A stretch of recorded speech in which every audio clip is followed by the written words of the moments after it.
Welcome to our channel. Today we how to backup Xero automation exports for AI bookkeeping step by step clearly.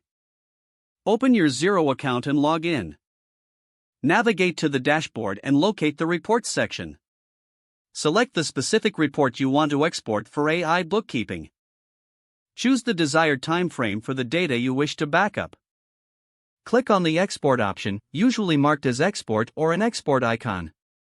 Select the file format that suits your needs, like CSV or Excel. Save the exported file to a designated folder on your computer. Next, open an external cloud storage service like Google Drive or Dropbox. Upload the exported file to the chosen cloud storage. Organize your files in folders for easy access in the future. If available, set up automatic backups in your cloud service. Ensure your file is accessible only to authorized users for security. Repeat these steps regularly after every crucial bookkeeping update. Monitor your cloud storage for adequate space to prevent upload issues. Review and test the backup files to ensure they are complete and usable. Document the process for future reference or team training. This will establish a reliable backup system for your Xero automation exports. If the page does not load, refresh the browser or try again in a private or incognito window. Make sure you are using the correct email address, then retype it carefully to avoid small typos. If your password is not accepted, use the reset option and create a new strong password you can remember.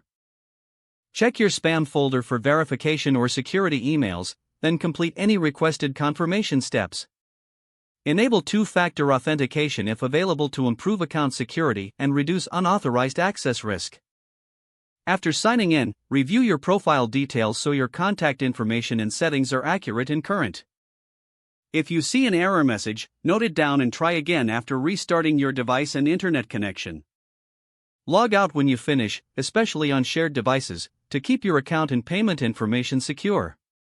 If the page does not load, refresh the browser or try again in a private or incognito window. Make sure you are using the correct email address, then retype it carefully to avoid small typos. If your password is not accepted, use the reset option and create a new strong password you can remember. Don't forget to like this video and subscribe to our channel for more step-by-step tech guides.